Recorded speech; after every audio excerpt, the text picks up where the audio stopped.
জুলাই গণঅভ্যুত্থানে সংগঠিত মানবতা বিরোধী অপরাধের সর্বোচ্চ নির্দেশদাতা শেখ হাসিনা সহ ৩ জনের বিরুদ্ধে মামলার রায় ঘোষণা হবে ১৭ নভেম্বর।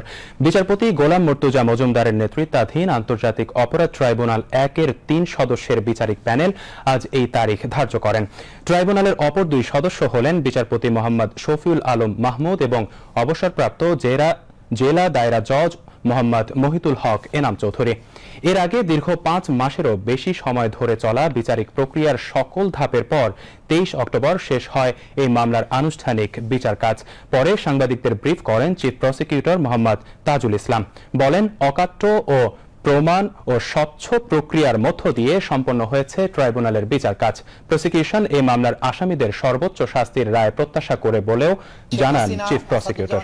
কামাল এবং চৌধুরী আব্দুল আল মামুন ৩ জন আসামির বিরুদ্ধে তাদের বিরুদ্ধে গত জুলাই এবং আগস্টে ২০২৪ সালের বাংলাদেশে সংগঠিত যে ম্যাসাকার এবং মানবতা বিরোধী অপরাধ, সেই অপরাধের দায়ে তাদের বিরুদ্ধে এই মামলাটি করা হয়েছিল।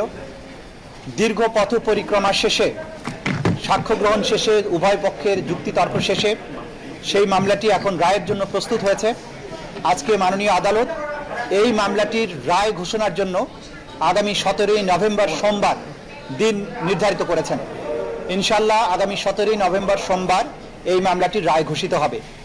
এই মামলাটি চূড়ান্ত পর্বে আসার পেছনে আমাদের প্রসিকিউশনের যে সমস্ত সদস্যবৃন্দ অক্লান্ত পরিশ্রম করেছেন, তাদের প্রতি আমাদের তদন্ত সংস্থার যে সমস্ত তদন্তকারী কর্মকর্তাবৃন্দ তারা অক্লান্ত পরিশ্রম করেছেন এটাকে একটা যথাযথ প্রক্রিয়ার মধ্যে নিয়ে আসার জন্য, তাদের প্রতি ভিকটিম পরিবার, সাক্ষী যারা দিয়েছেন, যারা নেপথ্যে কাজ করেছেন, সর্বোপরি বাংলাদেশের সাধারণ মানুষ যারা এই বিচার প্রক্রিয়ায় আমাদেরকে পেছনে থেকে সমর্থন করেছেন, সাহস জুগিয়েছেন, তথ্য দিয়েছেন এবং ধৈর্য ধরে আজকে এই মামলাটিকে রায়ের পর্যায় পর্যন্ত নিয়ে আসার ব্যাপারে ভূমিকা পালন করছেন, সেই গোটা জাতির প্রতি প্রসিকিউশনের পক্ষ থেকে আমাদের গভীর কৃতজ্ঞতা, শ্রদ্ধা এবং ভালোবাসা জানাচ্ছি। আমরা অঙ্গীকার করেছিলাম যে যারাই বাংলাদেশে যত শক্তিশালী হোক না কেন, যদি কেউ অপরাধ করে, মানবতা বিরোধী অপরাধ করে, তাদেরকে সঠিক পন্থায় বিচারের মুখোমুখি করা হবে এবং তাদের আইন অনুযায়ী যে প্রাপ্য সেটা তাদেরকে বুঝিয়ে দেওয়া হবে। সেই প্রক্রিয়ায় আমরা একটা দীর্ঘ যাত্রা শেষ করেছি। আমরা এখন চূড়ান্ত পর্বে উপনীত হয়েছি।